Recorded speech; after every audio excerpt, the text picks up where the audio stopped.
Real Action Fishing Podcast is proudly brought to you by Pertec. For all your hydraulic and industrial hose requirements, Pertec, proudly Australian. Got him on, boys. BCF. Gear up for the outdoors this weekend and become a BCFing expert. Oh, he's well hooked. Let's get him in there, mate. Berkeley. Catch more fish. Penn. Let the battle begin. And the Fast Fishing Sea-Doo Fish Pro. Oh, there he is, jumping out the water. G'day, welcome to the Real Action Fishing Podcast. Michael Guest, Jonathan Bleakley's here, the high-speed racing pigeon, joining me again. How are you, mate? You good? I'm good. I'm pretty pumped, actually. I'm excited to I guess, recap, relive, revisit everything. What we're going to talk about today is probably, if I had to pick my top 5 fishing captures. It's got to be up there, doesn't it? Yeah, it's definitely, this one's right up there, and it's one of those target fish that I just love chasing, mainly because you can catch them off the beach. You can catch them, obviously boat-based, kayaks, canoes, shore-based. They're just one of those fish that every angler's a chance of tangling with, I think, because they are the big estuary predator that we have in our part of the world, and that's the mighty Mulloway. Big, solid silver, goes to the dark, the Jewfish. So if you're listening in, international listeners, Jono and I are based a couple of hours north of Sydney on the east coast of Australia, and Mulloway are a fish that are caught right around into Western Australia and right up into southern Queensland. But the bigger specimens, some cracking big ones, live in South Australia along the ocean front there. New South Wales also has some really big ones, Victoria, but so on and so on. But a technique that we're talking about today that I've spent a lot of time with. I don't see a lot of people doing it, but I find it extremely effective, and it's sort of a bit of a there's a bit of thought went into coming up with that. Yeah, I was going to say it's a bit left field, isn't it? I haven't seen a whole lot of people do it over the years. Like, a lot of people target Mulloway, but I must admit, when I was scrolling YouTube as a 12-year-old, when this vision first went up, like a couple of weeks ago. Yeah, a couple of weeks. I looked at this vision and gone, wow, that's one I haven't seen before, and we'll get into all the details of it shortly. But I want to know where this came from. Where did it spark? Yeah, I did a lot of fishing growing up along rock walls. So rock walls are just a place where Mulloway live, but I caught lots of other fish. Mainly chasing tailor or bluefish. They're known internationally, or certainly in the US. I actually don't know you catch a big tailor in South America. I don't know that name. I'll have to come up with it. It'll be some cool Spanish sounding name. Someone will know it. That'll sound a bit like tortilla or something. So I need to. Well, that's Mexican, but I'll think of the Spanish one here somewhere. If you know it at home, let us know. Yeah, por favor. Yeah, there we go. So we'll have to sort that out. But so I grew up fishing a lot of rock walls, and I did a lot of diving along rock walls, free diving. And the thing that I worked out really, really quickly was that 90% of the trophy fish, the big fish, all of the fish live where those rocks meet the sand or the gravel. That runway, that line where you've got a lot of man-made rock walls. I must say, the entrances to estuary systems, and there'll be the odd boulder that gets kicked out. There's little caves, there's little back eddies that form. That is dead set. That's where it all happens. And you dive those areas, you'll see clouds of luderick and bream and tarwine and schools of mullet and mangrove jacks, and if you're lucky, I've seen big schools of Mulloway along there, Taylor kingfish, like everything is in that run. There, and then so the first thing you do when you're fishing off the shore, off the rocks, everyone wants to do is put on a big sinker and then put this mega cast in and fire it out as far as you can into the abyss, and quite often you've sort of got to do that a little bit, because by the time it lands and sinks, and then you got a fair bit of current to do with it, sort of comes back into that zone. But I know, a lot of the time, if you're using too big a sinker, not enough tide, you're actually fishing nowhere where the fish are. Sure, at night time they'll go and hunt away from the structure and maybe swim across from one side to the other, and you'll pick fish up. But it's right at your feet is where it all happens. So and then different times back in my past when I didn't have boats, and I got about how can I catch chasing things like mangrove jacks and bobby corking for them. Not so much Mulloway back then, but more mangrove jacks and getting a bucket with some liveys in it, live mullet, or if someone had been offshore and they brought some live yakkers back, I'd steal those. Yeah, yep. And then walk along. Rock walls, walk along big the wall. rod, and I'd be, I used to use I think it was a big old Penn Prevail rod there at one point. I was using that, with a 60-pound braid, and I walk along and I landed a couple of cracking big mangrove jacks doing it. I got blown away a few times, but But it was difficult because you're sort of walking along the rocks, and if you didn't have some rock walls have got a cement path that people can walk up and down. That was cool. But then But then you walk into someone who's fishing, and then you had to wind your thing out, and then you're walking away. You're leaving your gear behind. So if you've got a backpack, that's cool. But if you've got a bucket with some liveys in it, you can't really be walking one-handed and doing this. So you got to walk and then come back. So you come back, and then you walk back with the livey, and then cast in eventually the thing of device. So anyway, I'm thinking, man, it'd be so cool to do this in the boat with the electric motor down, and I could position myself backwards and forwards, and then stay parallel with the bobby cork. And anytime you're using a float to fish, and I grew up fishing not far from my grandmother's house. I used to live down there with her, and on the weekends, and I'd be out windsurfing and spearfishing and fishing non-stop. Yeah, that's all I did, and I'd go catching garfish and potty mullet, same sort of, just with a float. So I love that float fishing. I like any visual type of of course, so it's so active. Oh, there's a float, and you work out. With potty mullet, strike now, and garfish, you'd have to do something different, and you come up with your own sort of flavour and technique of fishing, and then so I brought that into this, using these things, these bobby corks. I've got one in front of me at the moment, white with that orange top. It's a fairly big one, and then going from there. So I took technology to the next level with that, I guess, where you use the sounder, sounding up and down the rock wall, working out what a solid average depth was, and some of the areas that I fish I've dived a bit too, which helped. But just run the sounder along there and go, okay, it's pretty consistently 7 metres deep, or it's 8 metres deep, or that section's 14 metres deep. So and understanding where Mulloway sit, so working out how deep do I need to put my bait down there too. And came up with the technique to work out. To get my float set, and then to have my live bait in that last metre of the bottom. So then, if you've got a live bait that's drifting down the down the channel, and it's a metre off the bottom, and you've got Mulloway there, it's going to smack them in the face. So even mid tide or in a time of day when they're maybe not really looking for a feed, you're a half a chance because you're gonna put it right in their face, right in the zone. That's a big one. And one of the other big ones was, even if you're fishing out of the boat. And you're just going to anchor up in one spot and deploy live baits, well then when you've got those rocks that meet the sand, and you might have a teardrop style sinker, then a lot of the time you'll get snagged up because you're trying to get too close to that zone, so you tend to fish out not quite where the fish are. So it's about putting that live bait right in their face, and how can I do it efficiently and not get snagged. Yeah, right. So you had a way you wanted to fish, and you'd done it before with smaller types of garfish and potty mullet, but you tried to do it off the rock wall, and you're thinking, I'm getting snagged, or there was something going wrong. So you thought, surely there's another way of doing it. You said you were the first to target trout on top water lures. I don't know if I was not the first, but we've first for you.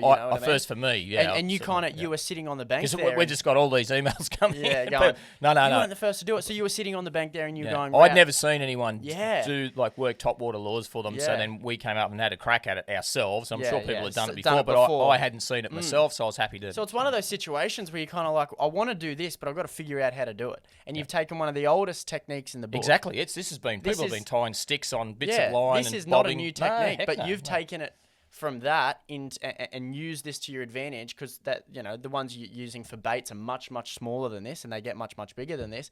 And then you've gone, right, I reckon this will work for Mulloway, and you've gone from there, and you've gone and given it a crack. Yeah, 100%. And it's funny that we're gonna talk about this mega Mulloway that I caught in a minute, and as I said, it's right up there in the top sort of 4 or 5 captures. I've caught 600-pound blue marlin and all sorts of fish, and all sorts of trophy fish, big barras and all sorts of things. But I like it.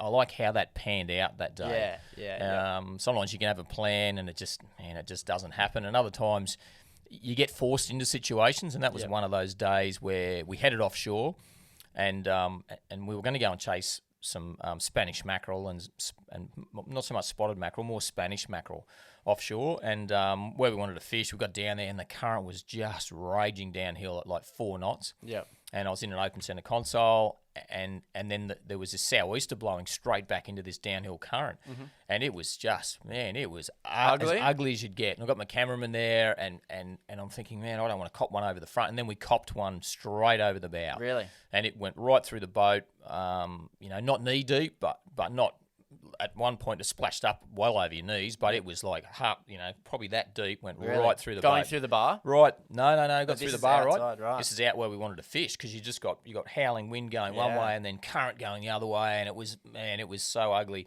And then it was like, mate, we are not getting the camera out in this situation, and there's no way, it's just not fishable. We can't fish it. So we've got a tank full of live bait that we'd already collected. So we jigged these.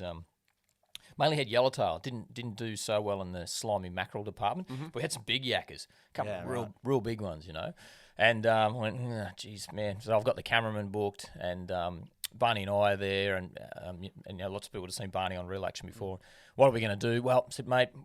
That's my job as a TV producer as well. I was going to say, that's a situation you don't want to be in. When you go, right, we're doing this today, you get out there, you've got a cameraman booked, and you go... And the weather wasn't supposed to be like that. Well, that's it was the weather. supposed to be a light sou'easter, but and sometimes you get there and the current wind, it was as strong as I'd ever seen it there, and it was just, I'm sure the fish were there, but it was just, and if it was a couple of mates, you might have snuck around. I don't really like copping waves straight over the front and flooding through the boat. That's a bad situation. Bad look. Yeah. Anyway, we got back in through the bar and said, right, well, we've got a tank full of live bait, and I love fishing with lures, but I certainly love fishing with bait. I love all sorts of fishing. Doesn't bother me in the slightest what type it is. As long as I'm fishing, I'm happy. So let's get into some live bait fishing. It's middle of the day. Well, not middle of the day. It's probably 9:30, 10 o'clock, right. 10:30. We had a long time to go till that nice witching hour window when the sun's dropping and the tide change later on. Up until this point, however, you haven't got any vision. No, So, nothing. So traditionally, when you're out filming, we caught a you've heap got of some live bait. We got plenty of live yakkers in the tank, and Right. But we've got we've got Because traditionally, you'd start filming the second it's light enough for the vision to look nice. You can't shoot in the dark. Well, Real Action, we try and show what it's like to go out for a day of fishing and hopefully be successful. And sometimes we'll go out, and if we're struggling a bit, we'll cut into the next day and we'll say, hey, we did this yesterday, we're going to have another go today. And that's what it is. That's what it is. So 9:30, all you've got is potentially 2 or 3 minutes of you getting some live baits. Oh, it's not that. I don't know if anyone at home wants to see 2 or 3 minutes of bait catching. So it's no good. So not even. Not even. We haven't really kicked anything off. We've got the show started and that's it. So time to come up with plan B. So then, scurrying around, having a look in the boat. What have I got? Okay, what gear did I have? So I had, was it over my shoulder here, just to describe this one. I'll just go and sit it on the... On Wesley's? Wesley's a big wild ball that's hanging off the wall here. Just so, and I've just got the rod resting here. But so cork grips, this one here, great rod, 8 to 12 kilo. So it's a Penn Regiment rod. So this is it's a few years ago now. So we've got new Penn Regiment rods. Actually, BCF have got them. Cracking rods. We've been using those Penn Reggie rods. They're beautiful. We've been using them for snapper plastics as well. So it's like a heavy duty snapper plastic spin rod, cork grips, but a rod that I'd caught a couple of decent fish on them before. When I say decent fish, kingfish, and you can pull pretty hard on that rod. Like I had the confidence with that, so I'm thinking, okay, 8 to 12 kilo works. Had Penn conflict reel, right? Yep. So that was you had that in the boat. So why? Pretty much. Did you have that as a backup, or is that what you were chasing? To throw some stick baits right. for mackerel, so smaller sort of stick bait lures. I think they were Sebile lures back then. Yep. That we were going to throw around. So I had that set up sitting there, 30-pound braid, and then thinking, okay, and we had 2 of those outfits. So the idea is that we'll drift along the wall and use that bobby corking technique, and then try and catch a mulloway. Right. But you also get a lot of cool bycatch doing it too. Big flathead, absolutely, big tailor, kingfish, estuary cod, mangrove jacks, all those species. Big brim, like massive big brim on big live baits at times, like really big ones. So it's cool. It's active. It's busy. I like doing it. The river system then was really dirty on the run out, like quite dirty indeed, which I don't mind. You didn't mind that, I don't mind the dirty water, A, for the flathead, and B, for a chance of a mulloway. Well, the first thing I think of there is, so you've gone out, finished for fishing for Spanish mackerel, you come in and then you go, righto, we're going to bobby cork a mulloway. In terms of percentage-wise, it's a bit of a risk. Oh no, it's a 5%er at that time. You know what I mean? Like it's a little bit because I hadn't really scoped it out. And generally, if we're going to film something on the television program, if I go to Awunga Dam, which is a barra fishing dam in southern Queensland, there's a guy there, Justin Nye. Man, he's the bomb guide. Yeah. So I'm going, Justin. If he can't fish with me, he's booked out. Where are they? What are you catching them on? Yeah. You know what I mean? Or if I'm going to go to Copeton Dam chasing a Murray cod. My mate Harry Watson's been there. H, what's happening? What's the go? Yeah. Mate, it's working here. Try this. Yeah. So and then I'll get the same people come. Oh, mate, I'm going to fish your home waters. Guesty, what do you think? Yeah. Oh, mate, I'd try this. Just I was out asking the a other local, day. It makes sense. Yeah. So there's all that. So we're running pretty blind here. And straight away, I'm thinking like, right, that's for you to make that decision. I'm thinking, well, that's a bit of a. Well, I needed something to fill it, and I Yeah. thought even if we could get a couple of nice fish, and then we'd move into a live baiting session because we had this big tank full of live bait. Yeah, okay. And we got back in just before it started really running out because the bar would get ugly on the run out tide. And then I thought we could sit down the mouth later on and really live bait a Mulloway conventional setup. So anyway, so we've got our bobby corks. We've got some of these fellas, some snooded, some owner 6.0 cutting point hooks. And they sort of matched up with the live bait pretty well. So then we ran what we call a snood rig. So if I went from the bait backwards, back up to the rod, so a 6.0 hook snooded, and then I usually just leave that tag end fairly long. So when I say your tag end, so a conventional snood down the shank of the hook with some 50-pound fluorocarbon lead, or 60, might have been using 60, I can't quite remember. We've got both there, so that's the 60 and the 50. That's pretty heavy-duty stuff, too, because 50 you're and fishing 60. in tight Yeah, country. because you're fishing against the rocks, and if you hook a big mangrove jack or an estuary cod grabs your gear, you've got to be able to put the old extraction tool, which is the rod, into gear and really be able to pull hard at times. So then I'll leave that tag end hanging. So if a live yak is about 150 mil long, I want one pin just in front of the nose and the other one really lightly pinned, not tight, but lightly pinned down near the tail. And then I can just trim that bit of tag end off the suit. And then about probably about a metre. Yep. So a metre of line back up to good quality swivel, and then playing around with the bobby corks. What you want is you don't want your bobby cork sitting too high in the water because it takes a fair bit to pull it down. You just want it so that a fish can, that live bait can come into their zone. The fish can grab it and go down. So I like the bobby cork to sit. And the one that I've got in my hands here at the moment is white with an orange top. So I like to have it so that it's just maybe a little bit of the white and most of the orange is top. sitting Yeah, out. yeah. So I know it's weighted. If you've got a whole heap of most of the bobby cork sitting out of the water, then There's a bit of tension there. well, there's probably not enough weight to get your Yeah. bait down there. So if you've got a live yellowtail, 150, 180 mil long live yellowtail, he's going to try and swim up and pull down and motor around a bit too. Right. So I want to keep him down there. So I use quite a big bobby cork because I'm going to use quite a big ball sinker above that swivel. So I've got our two hooks, our metre of trace. Okay, so that's 1 metre. Yeah. Then we've got our swivel, and then we've got a ball sinker on there. And sometimes I even run a small sinker down onto the hooks to add a bit more weight to keep the bait. So I'm trying to keep everything down, you know what I mean? So Actually, Guesty, check this out. This is you on the actual day explaining the exact rig we'll have that a you've listen got. to this. So we're going to try and get down to about 5 or 6 metres. And how I'm doing that with the bobby cork is I've got my fire line on here and my leader knot. If we get right back down here, that leader knot there is going to be the stopper in my float. So then we go from my leader knot and we've got 50 pounds. So I've got some 50-pound leader there and we've got a good length. So I've got 5 metres of 50-pound leader. So I'll wind that back on. Try not to get a knot in there. That's not going to be a good start. So wind that back on and that goes all the way back up to my bobby cork. And then I've got these clip-on sinkers, which are pretty cool things. So I can clip one on. If it's not light and not heavy enough, I can clip another one on. So they're pretty good things. Down to a swivel.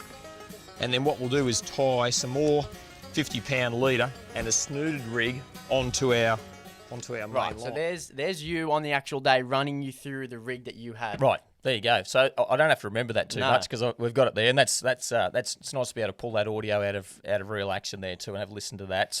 So there's the setup. So that gives you my depth, and I think I had that one set about 6 metres down. I wanted that one about 6 metres down. We're fishing about 7 or 8 metres. It varies a little bit at times, and it also varies to how close you get. If you get right in on the rocks where they're sloping down, you need to wind it out a bit because if you want to get real bright in the deeper water, I'd tend to fish a bit closer to the rocks, and then as it's a bit shallower, I'd pull it out right where they meet the sand. So doing that sort of stuff. So yeah, the whole thing was it's expectation at the end of the day. What are we going to catch? What's you're just waiting for something to happen, and that's what's so cool about float fishing. Well, what I want to ask is, right, so you've just explained a rig that in your eyes is probably quite simple, but for you to come up with that, you would have had to test how much weight do I need to get that bobby cork down to where I want. How do I stop? Everyone needs a float stopper, but you went, right, on my leader knot, if I tie a double uni instead of what you would traditionally tie. Yeah, well, if you look at that float, it's quite small. Quite small. So just a conventional double uni knot, even an FG knot would, if you left a little bit of tag on it, it would stop. It would be enough of a stopper because you're winding on. I was winding on, I think it's 50-pound leader back onto the main line. I'm winding 50-pound all the way back onto that spool. Yep. So, but it cast really well. It did. So when you sat down one day, you got, right, so I've got to get my bait to 6 meters because we're averaging at about 7.5, 8.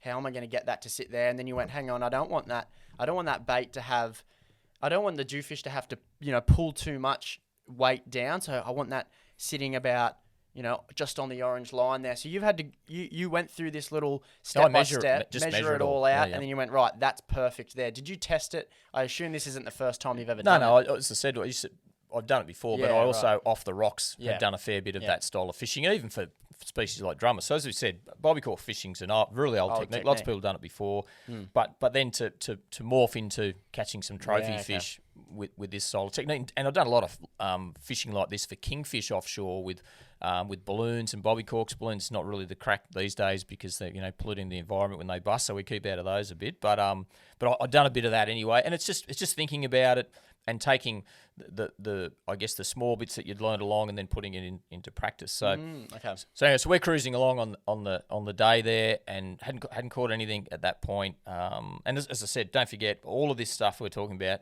I bought these at BCF the other day because I've got some bobby corking stuff I'm going to film not too far away because I seriously like doing it. And look, I'd even since that time I've been back there in some of those river systems. I had my young bloke Campbell out with me on the back of the Sea-Doo doing it. So that was a really cool way of doing it too. 100%. So even if you haven't got an electric motor, so then I was on the throttle and I'd back him in with the Sea-Doo, and then I had him waiting, get it in the zone for him, and then we're just drifting along with it. So waiting for the bite. So that was a cool way and a quick way to do it too. So so pop out for the afternoon. Yeah, you can do it in a Tillicere tinny. It's more difficult in the bigger boat, to be perfectly honest. But electric motor's really cool where you can just sort of nose in and out and do it that way. So anyway, so we've set up and tide's running out, so we're going to do a nice long run with bobby corking. So I'm looking at the live baits, and quite often when I start something off, you'll catch elephants eat peanuts at the end of the day. So a smaller live bait, lots of things will eat that. If you put a big live bait out, you sort of narrow the window to bigger fish to eat that big live bait. So I picked like a big yakka and went, what the hell, in for a pound, in for a penny, you know what I mean? So threw this big live yakka out, and then Barney had, pretty sure Barney would have had his float out as well at one point there, and we're both out there, and then I'm using the electric motor, and we're drifting down the wall, and then it's into that anticipation time. So we had a nice drift, everything's moving along, and the great thing about that is that you're covering ground. You're not anchored in one spot. You're not sitting on. You're not just sitting there waiting. You're actively chasing. Or waiting for the fish to come to you, or hoping that you've put your bait in a zone where those fish are just going to happen to swim along, or maybe they're congregating there. So we're covering the ground. So great thing is there, and if you miss a fish, you get a bite, and you go, okay, there's a bit going on there. Keeping an eye on the sounder for bait schools, anything that sort of looks good. And when you were there, are you looking at the sounder and looking at the stuff like the barometer and the tide, going, we're a chance here? Past that, mate. Past that. Oh, no, the tide, definitely. Barometer, we're there, we're fishing. You're like, we're just doing this. 100%, we've got to do it. But certainly working that run-out tide, which I quite often like too, especially, and it was dirty tide. I like the discoloured water for this sort of thing. I think when the water's crystal clear, it can always make it difficult, especially on a sunny day. So anyway, we're into it. So put that cast out. And then you just, quite often, your live bait will get a bit nervous, and you'll see that bobby cork will just sort of start shaking, start bouncing a bit. And then even sometimes if you get a whack, you'll see it go. It'll just go pop, or if you get a slow bite, like a flathead, sometimes will grab it and it'll be a lazy bite, and you see that bobby cork will just slowly go down, and sometimes it's caught up on a bit of kelp, or there's a high point, something sticking up, someone's old anchor rope or a rock, and you've sort of got to bounce it off or drive back up and then and get it off that snag. But at least you know your bait's in the right area. But the bites that you want, the bite that you're waiting for, the bite that you don't forget in a hurry, the bite that's trapped in your memory are the ones that just go pop, like poof. Because you imagine you're drifting at, say, I don't know, let's say 2 kilometres an hour, a knot and a half, whatever, 2.5 k's an hour, and you're drifting down the estuary system, and you get snagged, and like I said, and then you see that bobby cork just sort of slowly get pulled under. You know, a brim or another fish hits your bait and pulls it apart a bit, and it sort of rattles around. But you can't miss it. There's no guesswork in it. There's no faking the real action, man. I'm telling you. And when it goes clock down, that means that a predatory fish has just eaten your bait, and it is going for the rocks. Yeah, right. Yeah, and So and that happened on today. Yeah, like on this day. So that Yeah. had you got a bite before this at any point? No. So up until This this is the first point, bite, so. up until this point, your first plan's gone to crumbles. You find yourself bobby corking the rock wall in the estuary that you were fishing, and up until this point, you haven't caught a fish. So when this went under, it's not as if you were going, oh, there was a bite. You know how sometimes you might get a cod or a little flathead. This is just sitting there like this in the water. Nothing's happened all day, and then it just goes. Oh yeah, it's straight just, under. It's like crack, and then straight away, wind on that on my rod. I've still kept it here. I don't know if I can bring it back into play, but plenty of power in that 8 to 12 kilo. Yeah. Got my drag set, and then I've got the bite. Yeah. And then I've loaded up and set the hooks, and it's all happened. There's a bite. Come on, buddy. Get into him, mate. Oh, get into him. Giving it to me, man. Get into him, mate. Oh. Steer this motor out a bit. Wasn't that mad? I don't know what I've got here. Eh? I don't know what I've got here.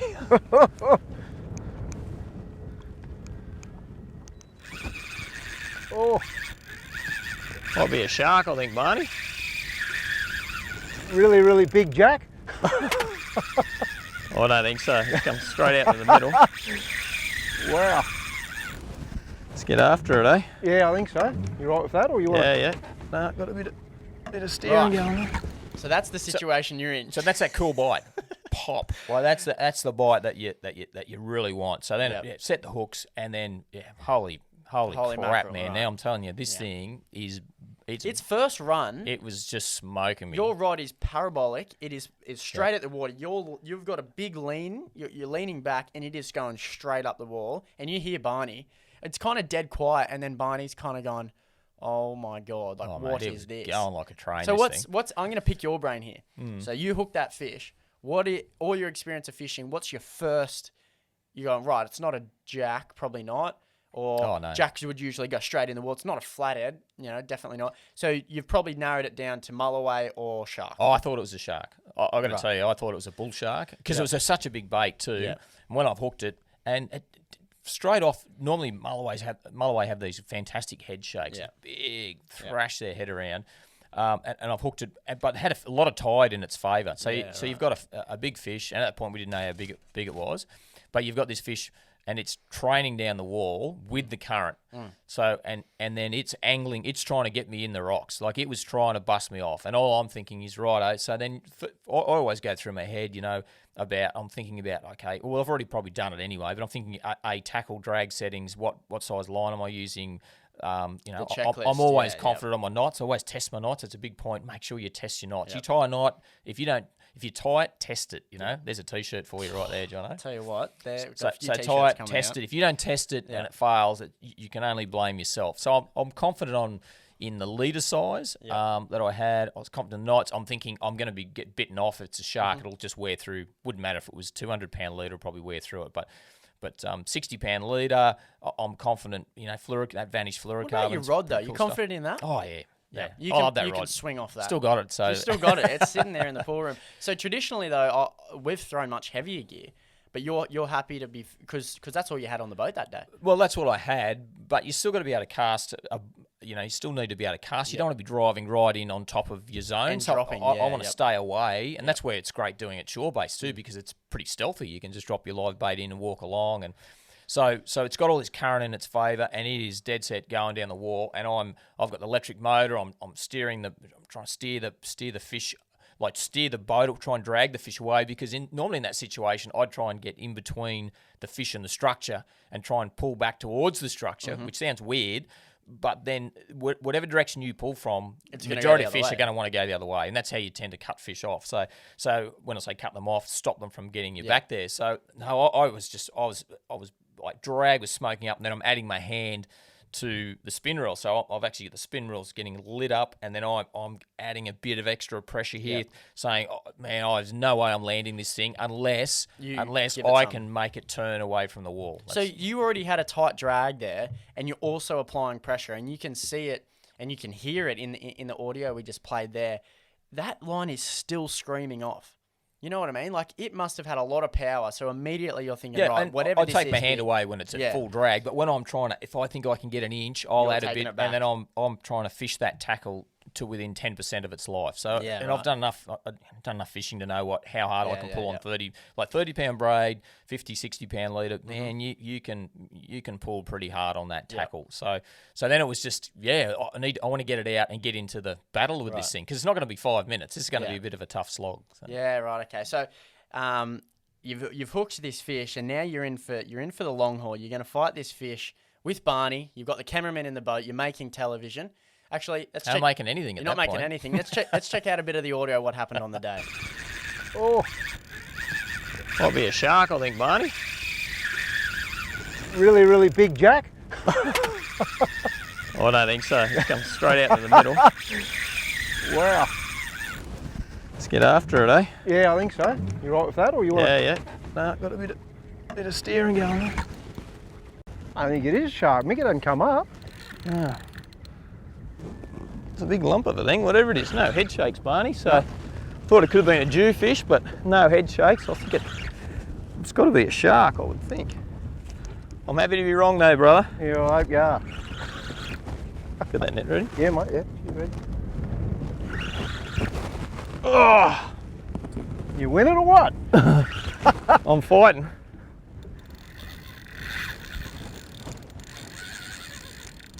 You right for a piece there, Paul?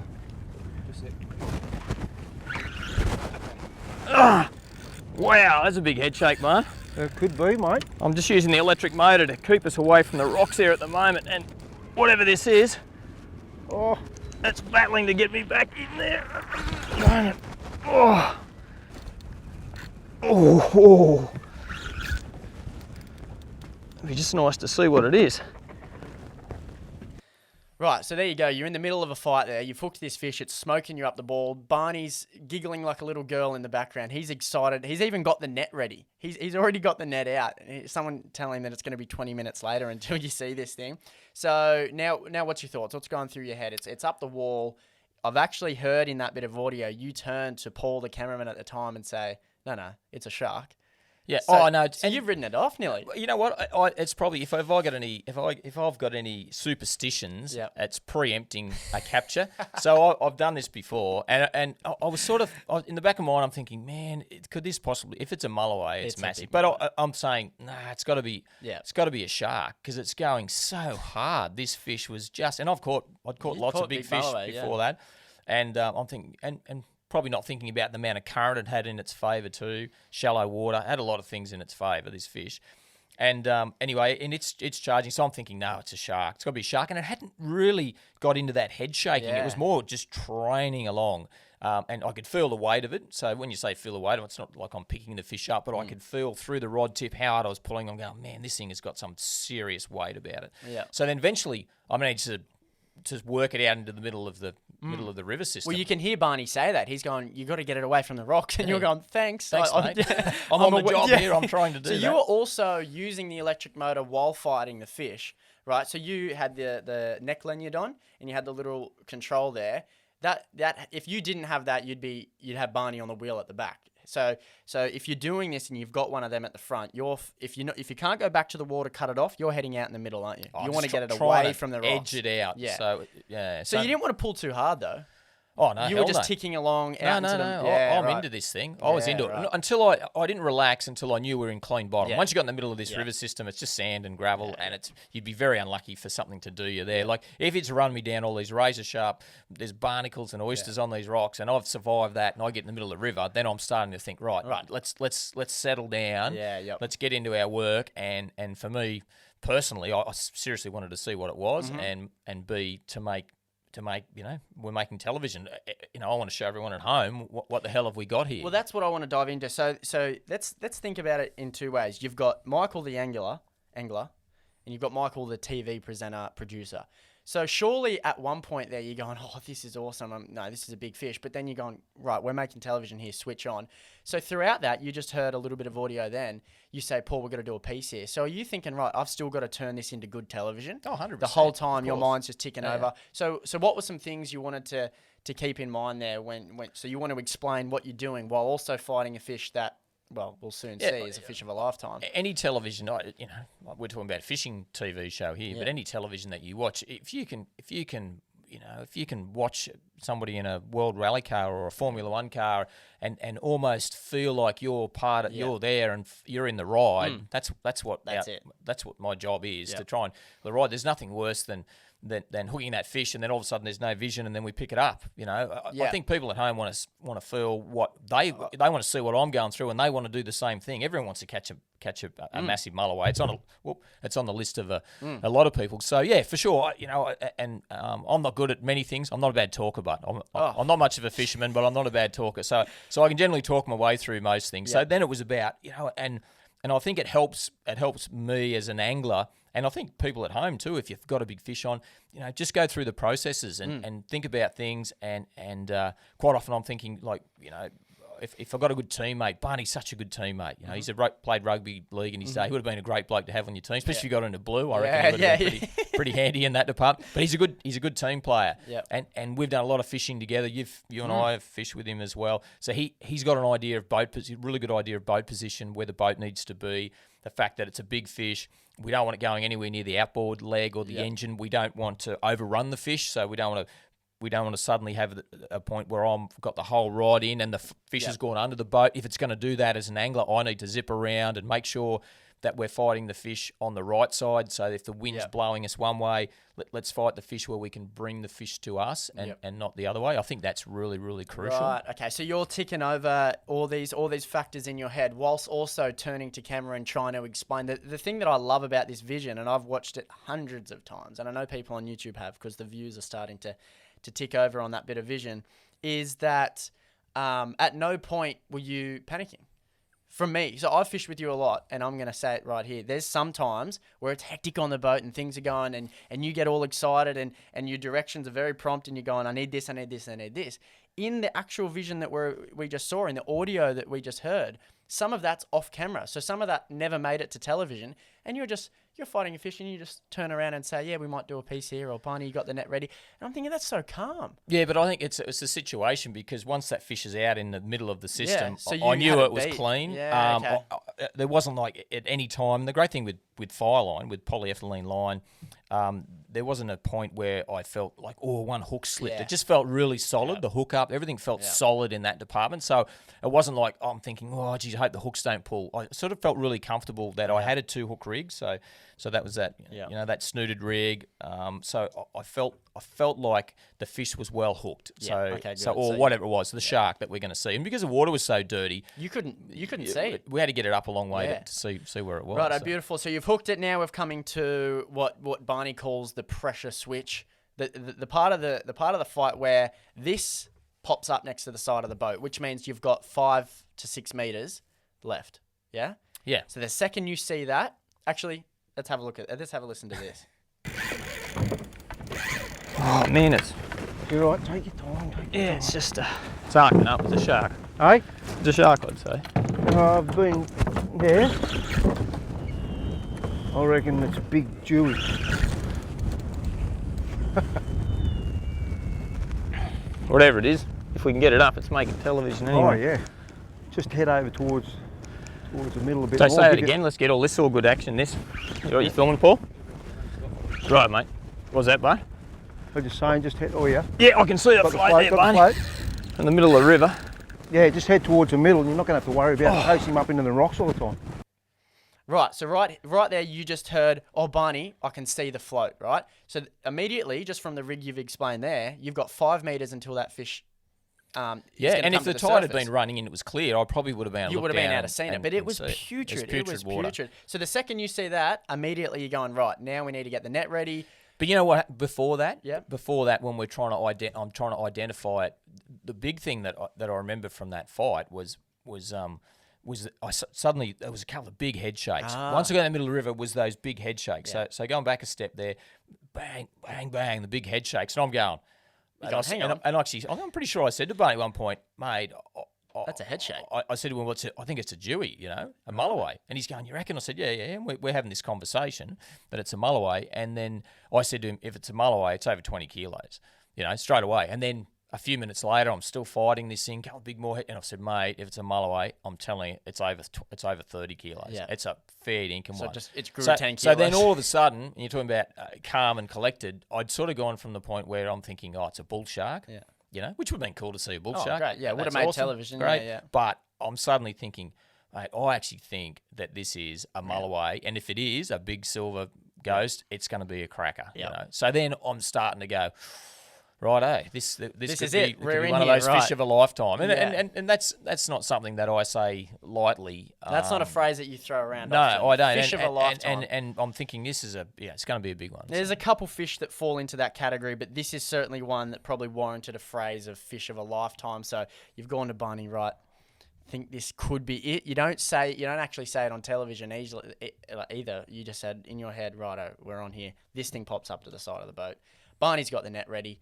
And that means that if it's the side of the boat, it's underneath us. It's underneath us. Just there, So you go from the back of the boat, and you can see in the vision, you can't actually see it in the audio, but you go from the back of the boat and walk up the gunnel all the way up to the top, and now the boat is pointing out to the middle of the river, and this fish is coming away from the rocks, and it seems like you've got it beat now. You're getting leverage on it, you're getting good pump and winds on it, it's slowly coming up, and Barney's moving up to the front of the boat too, and you're both just standing there. And I can't see your face in this vision, but I can see you two just looking down at the water going, what is this? And you can actually hear in this next bit of audio, you go, I just want to see what it is.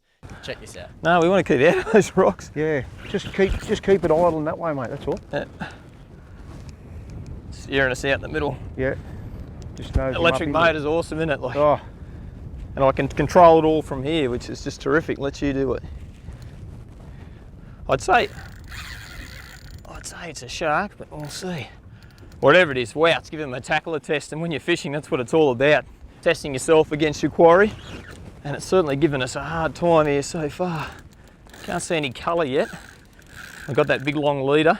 There's my bobby cork. Oh, there's colour. jeez. I think What is it? It's a big Jew. I think so. Is it? I think so. It's Man. a big fish. Just go Just let's easy see on what- him. Go easy, go Yeah, easy. I just want to see what it is. It had a bit Oh. of silver in it. Big head shakes like a big Yeah. mulloway, actually. Yeah. Man. Oh, Wow, that's What a is big it? fish. That's a big. holy dooly. Right, so there's you saying, I just want to see what this is.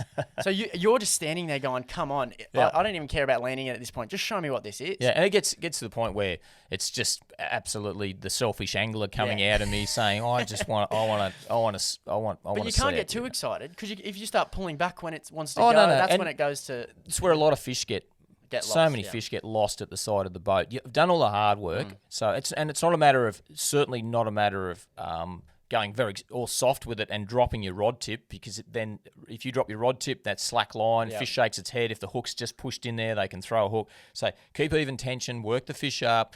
Got somebody good on the net to finish the job off. You've done the job. It's just a matter of getting the rest of it sorted. Right, so then the moment of truth comes, and you have the tiniest glimpse of silver.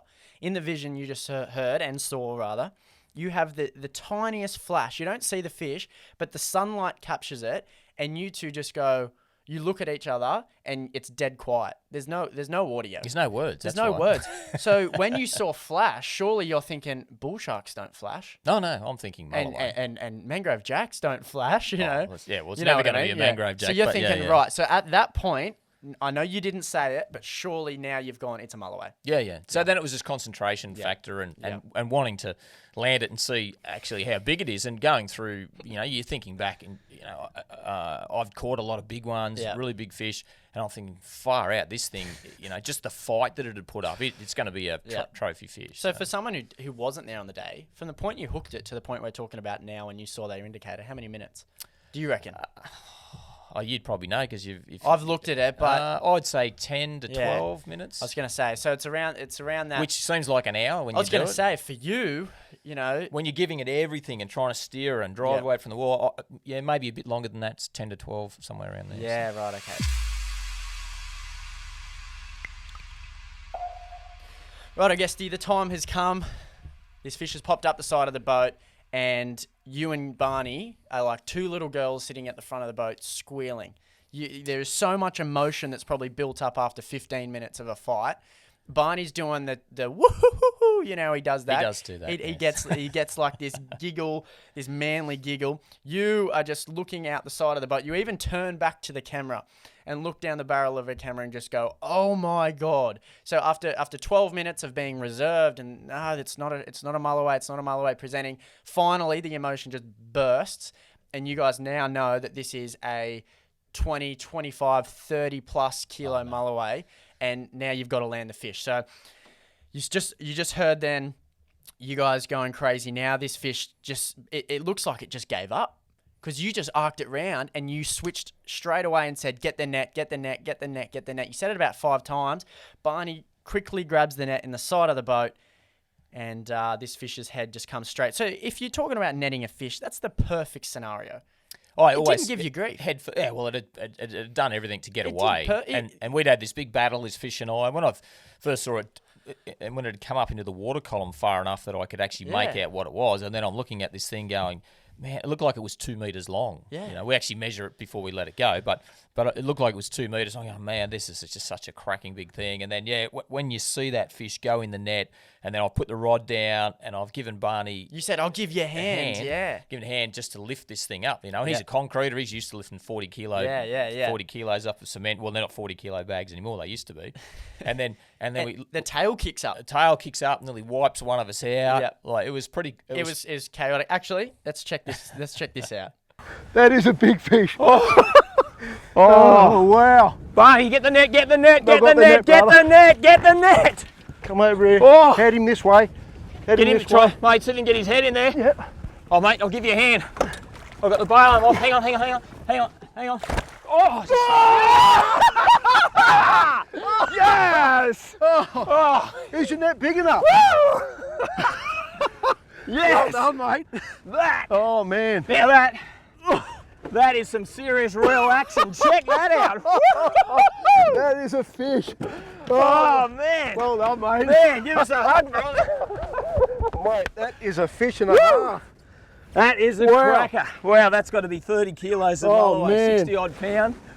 And that's what bobby corking rock walls is all about. Mate. Didn't he give us some curry? That was incredible. Woo, yeah, yes. There's a heart going, mate. Oh, it's pumping, mate. Oh, dear. Get him up and have a look, eh? Let's get him up. I'll show everyone at home. I need the lip grips. Where are the lippies?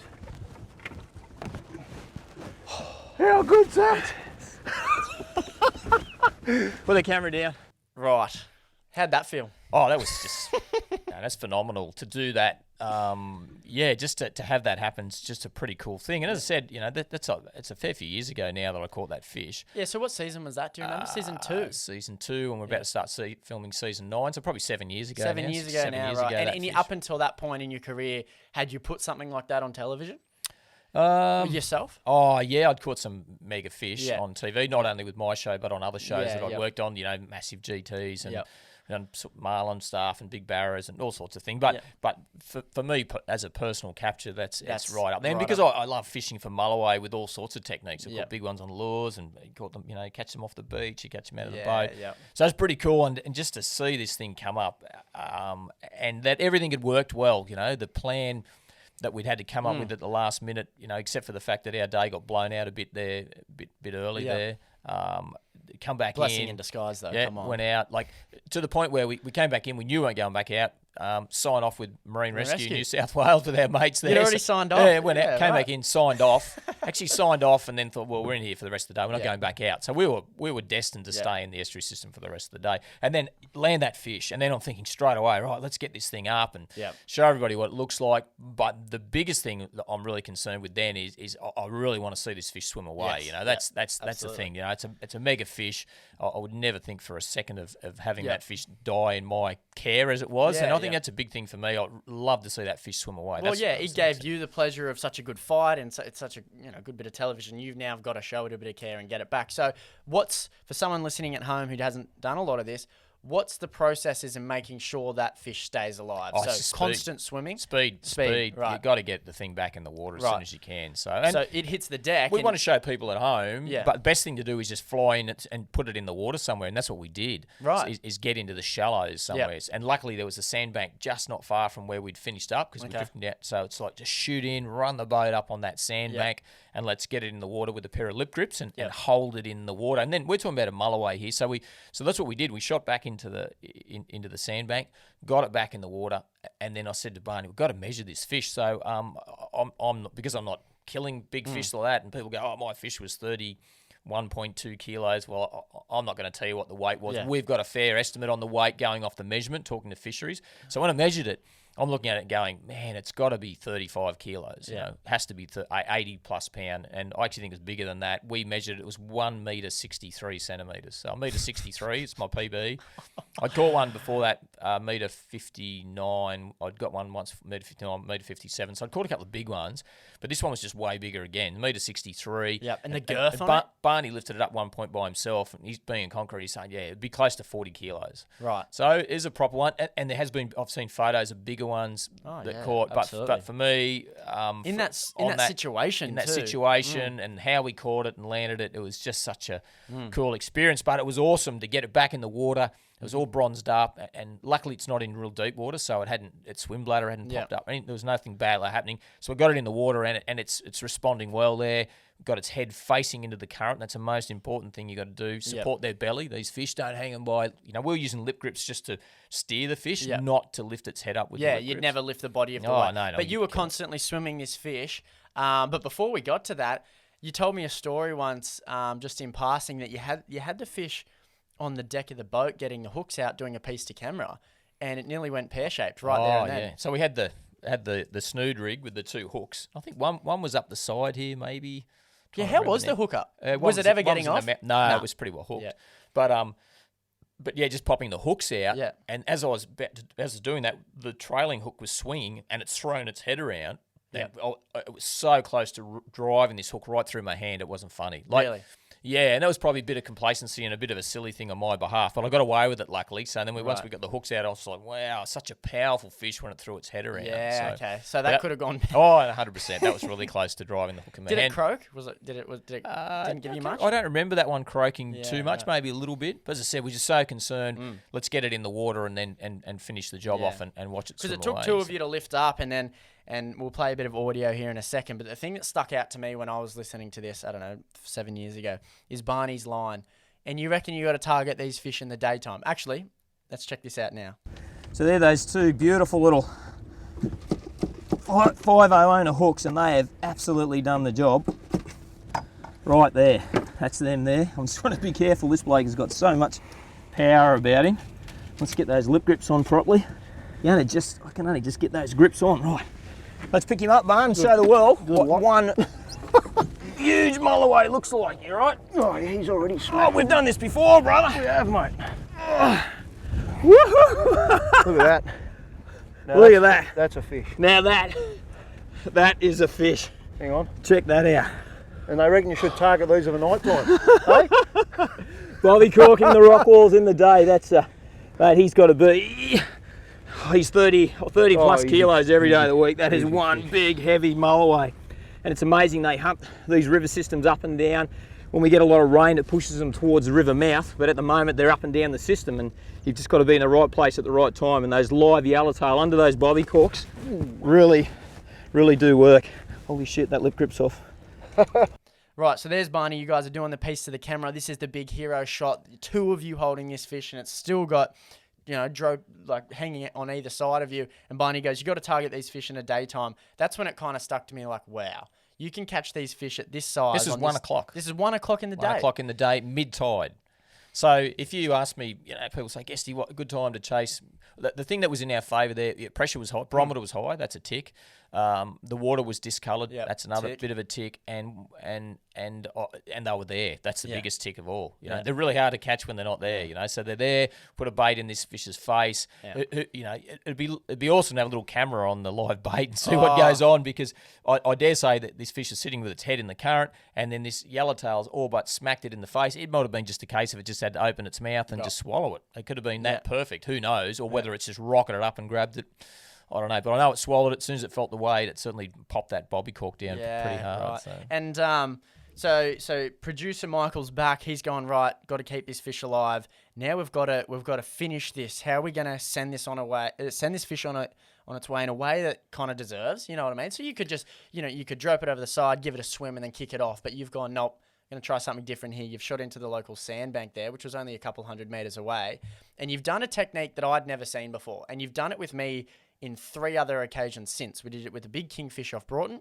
We did it with a big flathead. We've actually done it with 2 flathead now. So done it with blue marlin and blue as well. marlin. So it's something that you kind of went, right, this will look pretty cool. So run us through that. What was the idea behind? And what we're referring to here is actually this bit of vision if you're watching at home. But for those who are in the car driving to work, Guesty does a drone release. Yeah, so we just track the fish with the drone from above and then fly the drone. It's a bit of cinematic license, I guess, but it's pretty cool, and it's just over. For me, it's really important to let these big breeding fish go. That's a big thing with me. I love eating fish, as you know, and no problem killing a feeder fish to eat. No issues in the world with that, and I think that's a really sustainable. Just kill a feed to eat, but big fish like that, man, they're too good to catch once in my book. So I just wanted it was quite a shallow sandbank, and the water it was discoloured, but it wasn't too bad. It was good enough to see. So I just wanted to watch that fish. I was going to watch that fish swim off across this shallow sand flat and then go and find its place to rest and recover, which is pretty cool. But I just wanted everyone else to feel that same way, and just to stand there and have it disappear wasn't going to really cut it. So we had the drone up and we had a whole heap of things going on, and we filmed it, and from an aerial point of view, it was a pretty cool way to finish the episode. The thing that I like about that is in the audio there, you say, righto, Paul. So Paul's the drone operator at the time. You go, mate, we've got one shot at this. And you're basically referring to the fact that the second I let the tail of this fish go, we can't go, come on, let's do it again. So if we're doing a piece of camera, we can do it 2 or 3, 4, 5, 6 times if you had to. Once you let that fish go, when I'm there, when he's working with me. So. Once you let the tail of that fish go, it's gone, and you're never going to see that again, right? So you had to get this right. Drone was in position. You and Barney, you've got the light hitting the fish nicely, and you actually pan with the GoPro along the fish.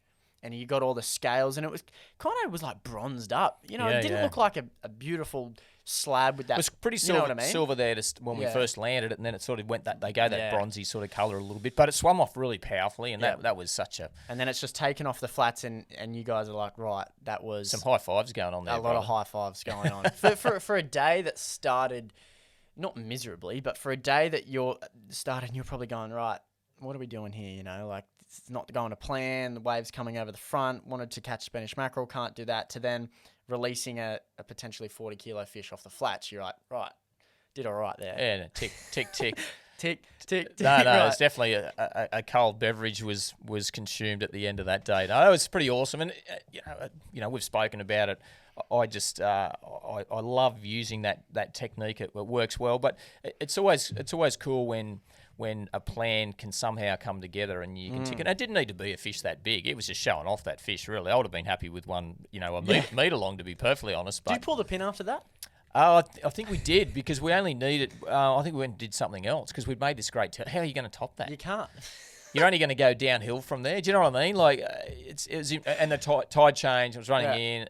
We might have fished a bit longer, but it was pretty quiet. We just got that one opportunity, and sometimes that's all you need. That's is that one really big opportunity, and that happens sometimes. Right, so we're talking about bobby corking rock walls today, Guesty. As we do every week, I want to send people home with some tips, and also we've got a few questions. So look, don't forget, for all your hydraulic and industrial hose requirements, Pertec, proudly Australian, is backed by 97 service and supply locations and over 350 mobile service vehicles nationwide, operating 24 hours a day and 7 days a week. And thanks to our mates at Pertec and Valvoline. So we've got this cool Valvoline, limited edition Valvoline cap that Jono's got in his hands here, and also a Pertec Fishing Challenge cooler Cooler bag bag. to give away. And how do people... Yeah, so jump online. Everyone's on social media these days. Real Action TV, one word, Facebook, Instagram. Get involved with a question, a tip, a talking point. We had a good talking point the other day. And today, we're talking about Mulloway and different techniques to target with them. So we're going to step away from bobby corking just for a second, and we're going to answer a question in regard to down rigging. You've done an episode with me 2 years ago now where we down rigged a Mulloway up in our local estuary, right?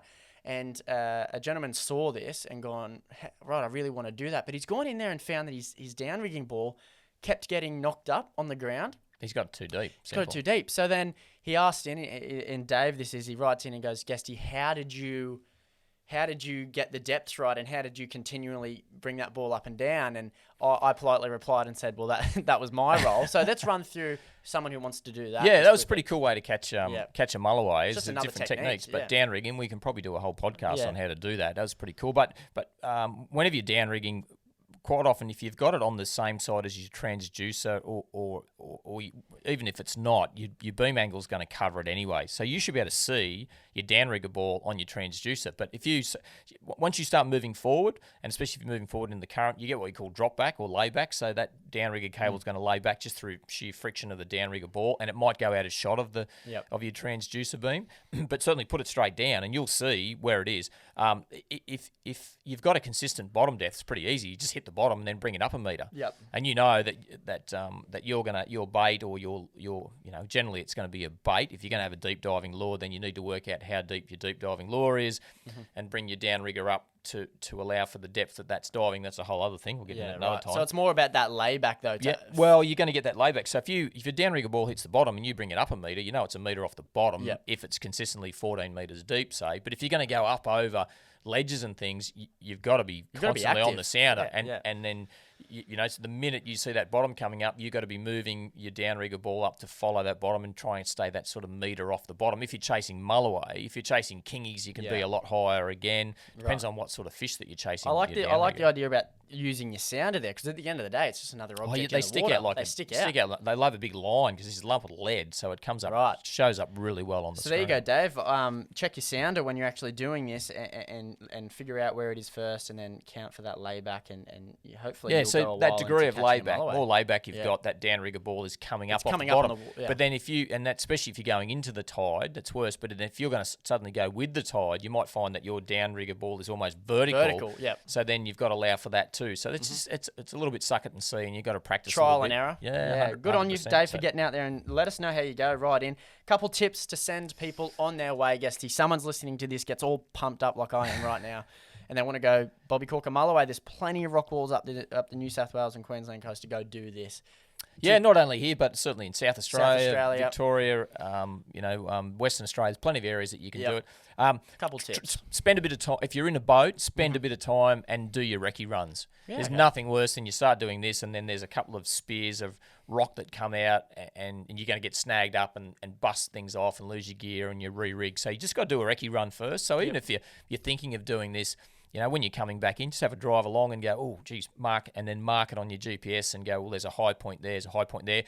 Also, there's a big hole there, or wow, there is a big hole there, and the fish are holding there. So that's a spot that you want to target. So do a bit of a recce. If you're doing it shore based, which is how I started doing this originally, just got to be prepared that you're going to get hung up occasionally. That's part and parcel of it. With anything, Really good live baits are the key. Live mullet are really good. Live yellowtail better than slimy mackerel.